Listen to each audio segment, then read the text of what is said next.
तो आज हम भारत की एयरलाइंस पर थोड़ी गहराई से बात करेंगे। देखिए, भारत दुनिया के सबसे तेजी से बढ़ते एविएशन बाजारों में से एक है। बिल्कुल। लेकिन एक आम यात्री के लिए सवाल बहुत सीधा है, कौन सी एयरलाइन सबसे अच्छी है? हाँ, और ये सवाल अब पहले से कहीं ज्यादा दिलचस्प हो गया है, क्योंकि बाजार में बहुत कुछ बदल रहा है। सही बात है।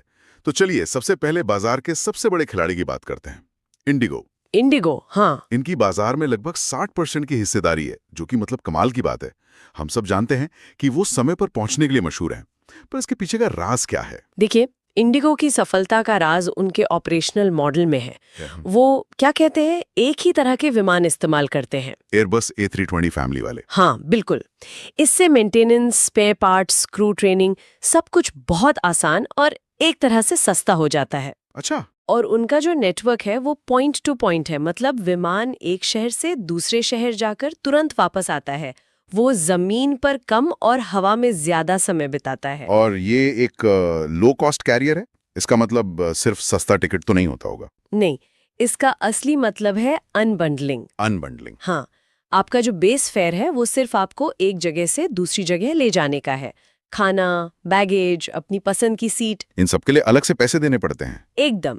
इसी से वो अपना बेस फेयर कम रख पाते हैं। तो एक तरफ तो इंडिगो का ये सब के लिए वाला मॉडल है, लेकिन अगर किसी को आराम और एक अच्छा अनुभव चाहिए तो फिर कहानी पूरी बदल जाती है। बिल्कुल। और यहीं पर टाटा ग्रुप के दो बड़े नाम सामने आते हैं, एयर इंडिया और विस्तारा। पहले एयर इंडिया की बात करते हैं। एयर इंडिया एक क्लासिक फुल सर्विस कैरियर है।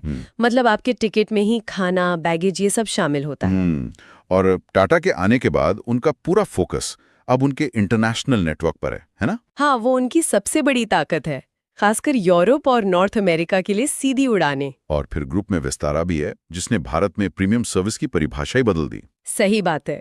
विस्तारा, जो टाटा और सिंगापुर एयरलाइंस का जॉइंट वेंचर है, वो अपने साथ वो सिंगापुर एयरलाइंस वाली सर्विस क्वालिटी लेकर आए। और उनकी वो प्रीमियम इकोनॉमी क्लास? हाँ, वो तो भारत में अकेली एयरलाइन है जो ये देती है, इकोनॉमी से बेहतर पर बिजनेस क्लास से सस्ती।